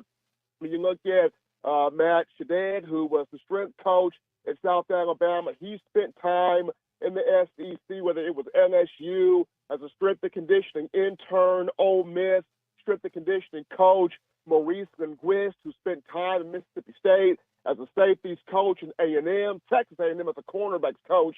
He's getting guys in here who know the South, who can recruit the South and have ties to the South. I think the biggest thing for DeBoer, and I've said this just in my mind, remember when Nick Saban first got here and he had to get Julio Jones to believe in him? When Julio came in 2008, that got everyone thinking, okay, Saban's the real deal. He got the biggest name in the state and arguably the biggest recruit in the country to commit to him. Kalen DeBoer is in this exact same situation.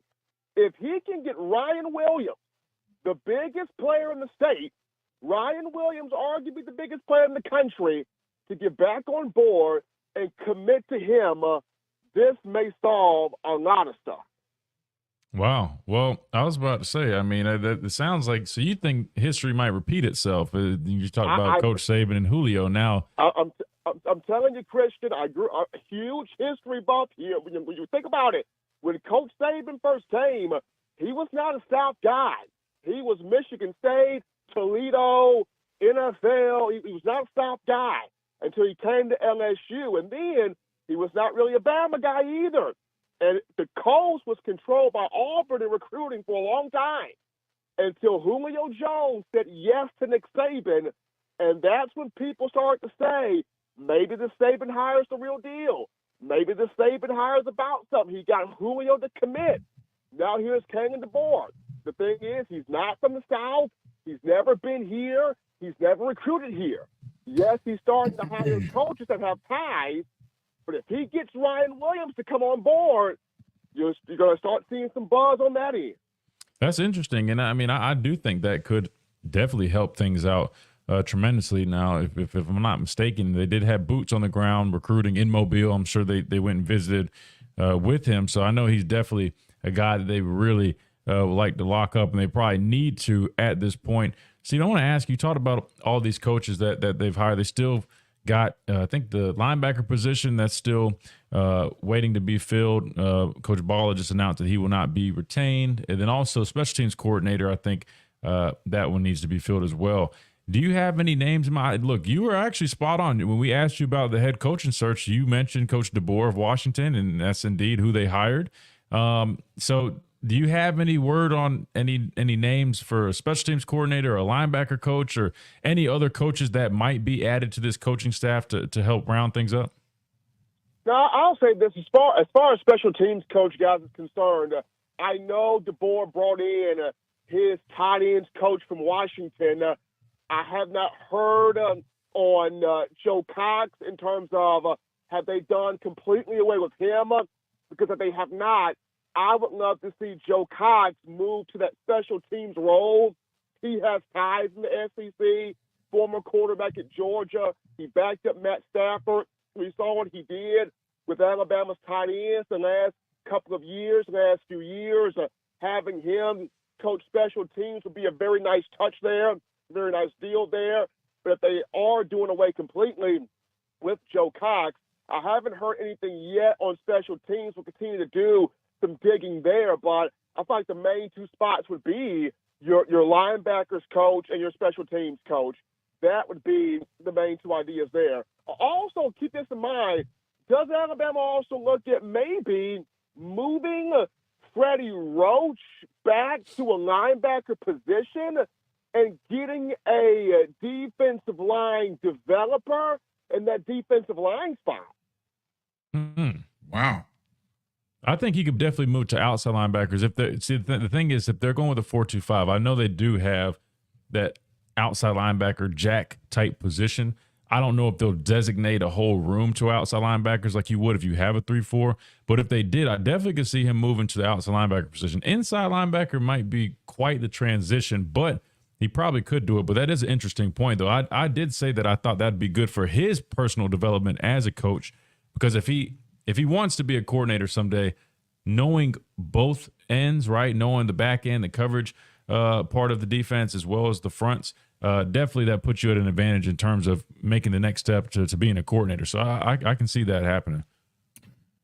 Stephen M. Smith, in his own words, Touchdown Alabama Magazine, joins us here on the Miller's Edge. Stephen, of course, recruiting has always been the big question mark. I've said it. Everybody said it. We talk about the landscape, coaches not being in this area. And it's not that they can't recruit. And I think people misunderstand when we say, they can't.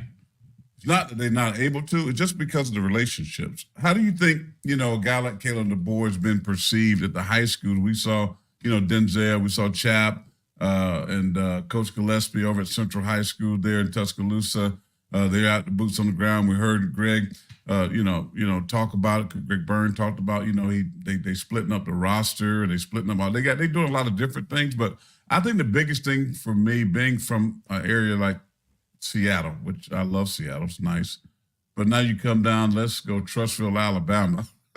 And how is he perceived at Trussville, if there's a high school, let's just say, as a new coach of Alabama? Well, with the juggling act, guys, that's going on, these kids down south, they don't know who Caleb DeBoer is, right? They don't know. When you talk to them, they'll tell you he had a cool offense at Washington, and it basically stops there. Like, they really don't know, and that's why it's important for him to now really get out here in this community. Get out here, meet some people, shake some hands, kiss some babies. Get out here and get yourself entrenched and involved at these different high schools. It's huge to see Robert Gillespie and Josh Chapman and Denzel DeBoer.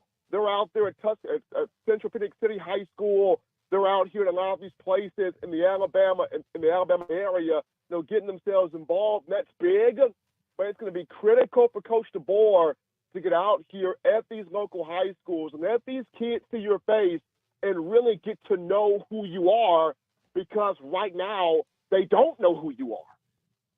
Yeah, and that's why those getting out there as soon as possible is the biggest thing. I'm glad to see at least Denzel and Jamie and Chap, those guys are on the road, but I think it's going to be even more critical once Coach DeBoer has some time for himself and his guys to get on the road and actually get out there, which they may have, and maybe they're just not being reported. But I think that's going to be the next big step. Before we let you go, Stephen, now, I mean, I don't want to be, trying to put out any negative energy, but now obviously there's still going to be some guys entering the portal. Are there any guys that you got an eye on that you think that might be? I mean, I know everybody's looking at the Caleb Downs situation. Now he entered the portal. A lot of people keep asking about Justice Haynes. Is that a guy that you could see maybe entering the portal? Or is there any other key names on this roster that you might want to keep an eye on? I'm hearing small whispers of Justice Haynes. I'm hoping that young man does not, because of what we saw in the Rose Bowl against Michigan, him being able to get the ball, do some things there. I'm hoping it's not him, but I'm hearing some whispers of him, some whispers of possibly Keon Keeley, possibly Jaheim Otis. Really hope none of those three go in there, but we will definitely see. Wow. Let me just say this. That just don't even sound right. I got to pray. We all just got to, the Bible says where 2 or 3 are gathered together in his name, there he'll be in the midst. So we need it right now in the internet world. Just hold hands and just go into prayer. Because right, if you lose them 3 names that you just mentioned on top of what we've lost, bro, I don't know. I'm sorry. I don't know if you can. I'm gonna say this. Of the 3, Keeley and Haynes would really hurt. Otis would hurt too, but Keeley and Haynes would really just those 2 would be gut punches. Definitely Haynes. As bad as the gut punch of Downs is, that was a gut punch. But Keeley and Haynes would add to the gut punch. If that happens, I'm telling you right now, I'm going to intercessory prayer, and I'm doing it live online because the Bama gonna be in trouble. I'm sorry. Look, Pastor, if you're going into intercessory prayer, just have me behind you with the oil. Just have me behind you with the oil. Oh, we rebuke them players leaving. We rebuke them. Come back, I say, in the name of the Lord. All right, Stephen M. Smith, I guess. We appreciate you, brother. Stay well out there. You're doing a wonderful job. And let us know. We can tell them how they can follow you in case Justin Haynes or Keon Keeley go into the portal. They can see it. Well, hopefully those 2 do not, but in case it happens, the people can follow. They can follow me, touchdownalabama.com. That's touchdownalabama.com, as we are getting all of your information there on your Crimson Tide. They can also follow me on X, formerly Twitter, at Coaching M. Smith. That's at Coaching M. Smith on Twitter, as we're keeping our tabs on everything going on with this program. All right, man. We appreciate you, man. Much love to you. Be well, sir. Absolutely. You guys enjoy the Thursday. Take care. Blessing Stephen M. Smith in his own words. We're going to break as we go. Lord, help the Alabama Crimson Tide. They need you. We need you, Lord. We need you. Come by here. And my mama used to say, come by here, Lord. Come by here. It wasn't here. It was come by him. Come by here. Alabama needs you. We'll be back in a moment. We need you, Lord.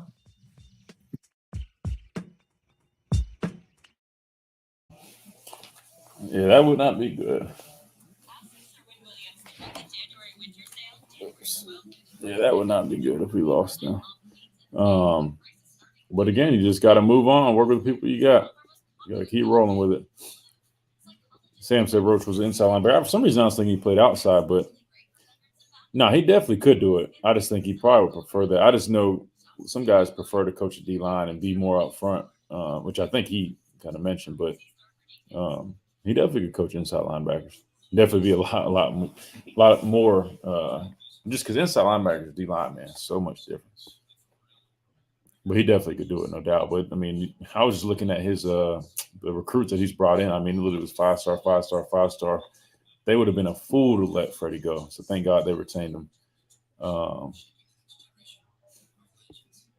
Chance says anyone on the coaching staff doing anything to stop bleeding? Oh, these coaches are working, I mean, around the clock. I mean, they're on the phones, these guys, meeting with guys. I mean, they're doing everything they can. But unfortunately, I mean, these guys have that decision to make. And, I mean, you can tell a guy all these things and tell him you're playing and tell him what's best for them. But the fact of the matter is, if, you know, they want to leave, then they're going to leave. So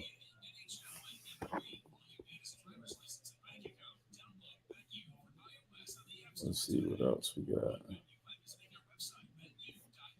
All right, we're already coming back. All right, last segment. We got a super chat. I'll get to that. Let's see. Richard said if we lose them, I'm done. We don't have crap left. Thank you, Noah. No, we will be fine, man. I mean, we're already at the point where we're looking more like a rebuild anyways, but we'll be good. All right, here we go. Last segment. Let me get a super chat.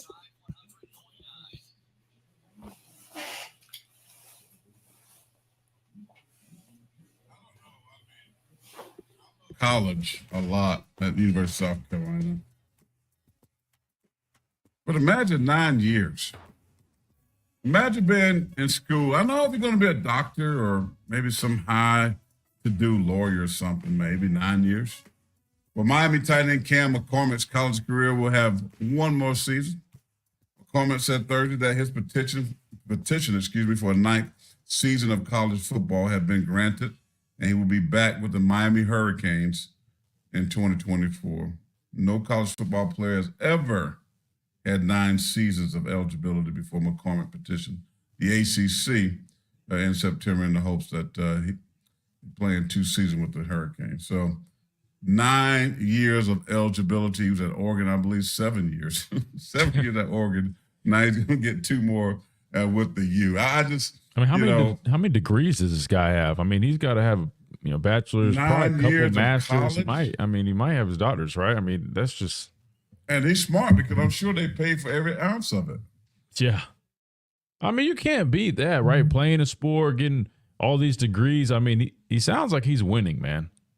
Good for him. Well, he ain't winning. He won. So, well, no, that's what I'm saying. I mean, but, that's crazy. I mean, that's all free school, I'm assuming, like you said. That's crazy. Real quick, we got a super chat from Genevieve. Appreciate Genevieve for all the support.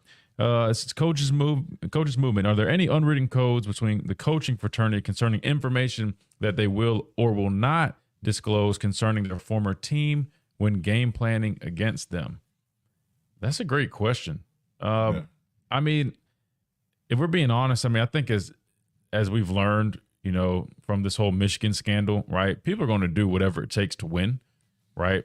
And you'd hope that people would want to act with integrity and try to do things the right way. But unfortunately, I mean, as you just saw with Michigan, right? I mean, people will go to great lengths for any advantage that they can find. And it's one of those things where, I mean, I'm sure there'll be some information that people can share, like just like in the NFL, like sometimes a team will pick a guy up that just got cut from a future opponent, right? A team that they're about to play, they'll pick him up, put him on their practice squad, try to see if they can find some information on him. So people definitely try to use things to their advantage. So that's a great point. But with all this movement, yeah, I'm sure people will be sharing stuff. But what's interesting is, though, here, at least here at Alabama, we've got a whole new coaching staff where the defense is totally different. So there you go. I mean, it's a completely different defense. Offense, now we've got Washington's offense. So it's definitely going to be totally new. It's going to be good. Let me just offer, since everybody says I'm hard. Listen, it's going to be in shambles. You got 3 more weeks of this, right? 3 more weeks that people can still post this roster. You might, pray to God you don't lose those names that we talked about earlier. But we'll see. You just got to hold on and then get through spring practice. The portal's going to open up. I think they're going to land a couple of guys from his old team that are in the portal. I think he'll get a couple of Washington guys, the center, the corner. I think those are 2 guys that played in the system that would be good fills. So I think that they'll have that. Let's go to a quick app message. Noah, please, sir, before we get out of here. That's right. We got closing app message from Chris in Starkville. He says, you say they leave because they don't know what will happen with the program, but they can't really know any more about where they might end up if they hit the portal. Let's be real. This is about getting a bag. LSU has won 2 titles since they've been left with coaches with worse resumes than DeBoer. Alabama isn't fixing to hit together. Let's be realistic. They just want more cash. That's probably the case a lot of the time. I'm not going to disagree. Mm-hmm. But in Caleb Downs and some other ones, I don't think so. And I think when you're talking about they do know, because those coaches has recruited these players. They've built relationships over the last couple of years. with Kirby Smart and others. So they will have an identity, and especially if they go to a place where T-Rob got it, they just played for. So they do have familiarity with these coaches and with these teams. And I think when you look at what Georgia's won 2 national titles in the last 3 years, so Texas has just been in the college football playoffs. So there are things that they can, put their finger on based on what they think and what it's probably going to look like. And fit is a big thing that people just keep ignoring it, right? And you have to remember when new coaches come in, when we just talked about how this whole defense is completely different. Some guys might not feel like they're a great fit in these new schemes. That's just a fact. You got to consider it. But again, is money a driving factor? 100%. But I also believe familiarity, right? Fit, all those things go into consideration with that. Yeah. With that being said, we got to get out of here. I see Ryan Fowler making his way over here. He looked like he was checking out our stream, so he better not be getting any ideas over there. Listen, Mama said, that water boy, Mama said, all women are the devil. That Mama said, well, Mama said this to us one day, and she sang a song in the church. Better days are coming. By and by, wish she reached that city way up in the sky. So I'll leave you with that on the show today. Better days are coming. All these guys are leaving. Things are happening, but just hold tight. The Bible says weeping may endure for a night, but joy comes in the morning. So it's going to be morning time again for the Alabama Crimson Tide. So hold tight. For Christian Miller, for Noah Haynes, thank you to Stephen M. Smith. Thank you to Brad Crawford for 24/7 Sports at CBS. God bless you. And thank you for those of you who chat with us every single day. All your comments, we see them, we read them. We appreciate you. Keep it locked. Tell your friends about it. We'll check in with you on tomorrow. Ron Fowler and the game coming up next right here on the Tide. Appreciate everybody in here. Make sure you drop a like if you haven't already. You've been listening to the Miller's Edge, tackling sports daily. Barry Buckner here for Tuscaloosa Hyundai. And